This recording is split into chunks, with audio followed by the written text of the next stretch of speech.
before you hang your wallpaper, it's really important to make sure that your paper is nice and plumb.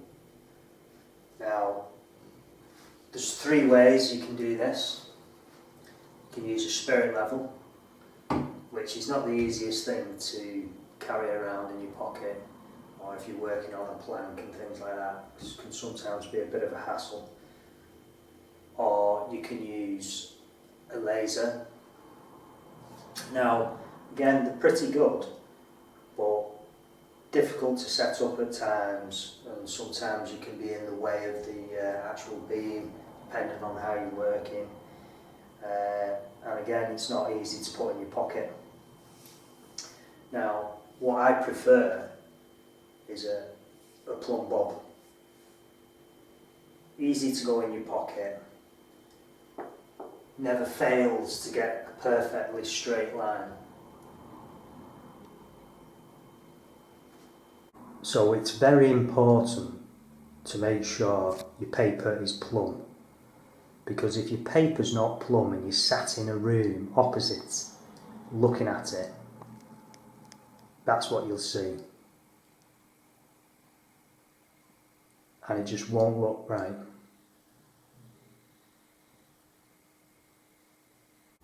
Now, when it comes to matching your paper, this is one of your hardest ones to do. This is a drop pattern. A repeat pattern, a lot easier. Free match, you know, they're easy. But the drop pattern, it's a lot more difficult. Now, what you can do is you can work out your first 2 pieces of paper, which I've put down here, my first 2. Now, you can see that pink bit there. Now that repeats, actually it'll be on the other piece. Let's go for the brown there. That brown repeats there. Right, so that's 53 centimetres. Now on the first piece, you can see the brown there. Now from that brown to that one, that'll be 26 centimetres. So that'll be where your pattern will come across and meet. Now on your third piece, you want your third piece cut matching your first piece, like that. And then your fourth piece will be cut to match your second piece, and you repeat that process, and that's when you're cutting several lengths for a long wall. It's really important to time your paper on the soaking. Now on the instructions it usually tells you, now this one says 5 to 8 minutes. So really what you want to do is go for the 5 minutes, and then basically if it's not long enough, you'll know after a few pieces you've put up, you can adjust it on the next wall. Not on the same wall, but you can adjust that on the next wall. Now, I always set a timer, and as soon as that timer goes off, I put my paper up. Now usually what I do, if it's a flat wall, an easy wall, I may paste 3 lengths. By the time I've done the third one, the first one's ready to go up.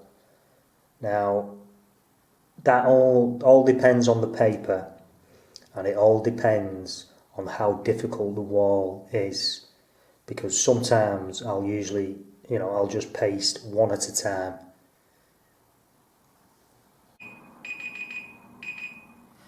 Right, now usually what you try and do is work from the natural light.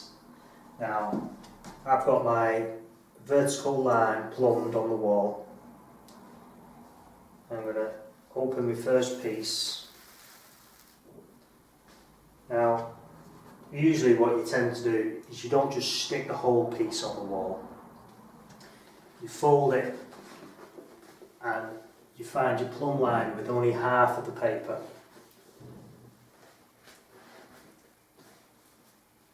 And you start at the top obviously and work your line down. Now what you don't want to do is force the paper. Just allow it to move gently on the paste. You need a lot of paste so there can be movement. If your paper is sucked up straight away and there's no movement, that's no good. You need a bit of play in the paper. Now once you're satisfied with it on the line, you want to brush from side to side. And what that does, it brushes all the air from out the back, all the bubbles. Now, I never use a spatula, plastic thing, because it can scratch the paper and it can tear the paper. I always prefer to use my paper hanging brush because it's nice and soft. Again, you don't have to force it, just make sure it's nice on the line. That's your first piece up. Now I'm ready for my second piece. So, taking your second piece, opening it up. Now again, not just putting it flat to the wall, kind of folding it in half slightly, so you've only got that small edge that goes on first. Now, obviously again, you start at the top, working out your first bit of pattern. Now you don't have to butt it up straight away. Just allow the pattern to run down, leaving a slight gap. Now, on a large length of wallpaper, the last thing you want is your pattern matched right at the top, and as you get down to the middle, the pattern's slightly out, and then it might touch again somewhere at the bottom and then be slightly out again. Now, that's possibly not due to any mistake you've done, it's just sometimes the paper and the way the pattern's been cut. So what you want to do is you always make sure that your pattern is perfectly matched in the centre. Not at the top and not at the bottom, but in the centre, because that's where your eye line will always be in a room. Now, once you're satisfied with the pattern match, you can take a paper hanging brush and slowly spread any air out from the back so you've got no bubbles.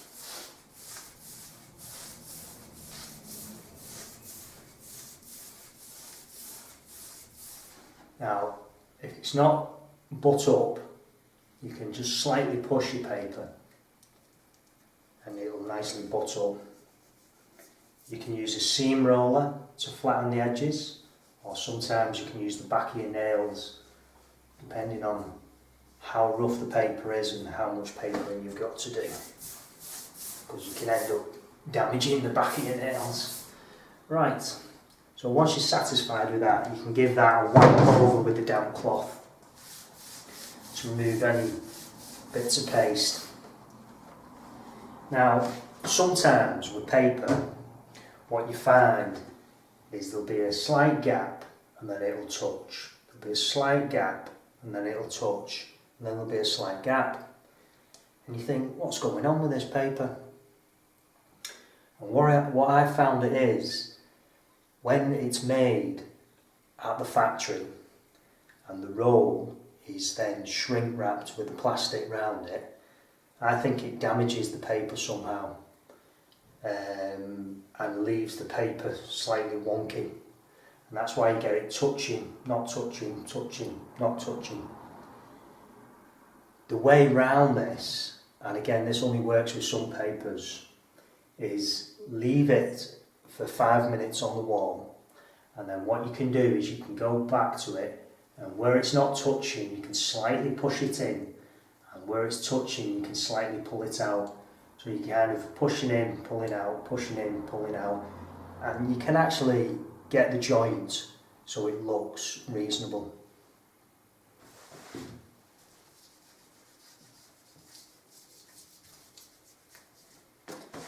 Right, that's not too bad. Have a closer look.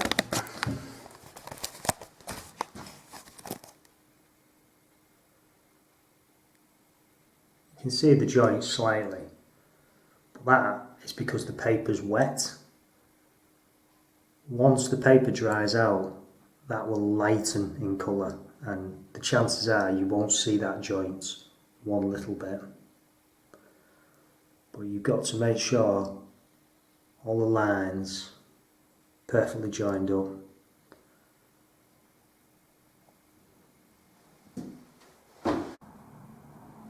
The soaking time is really important.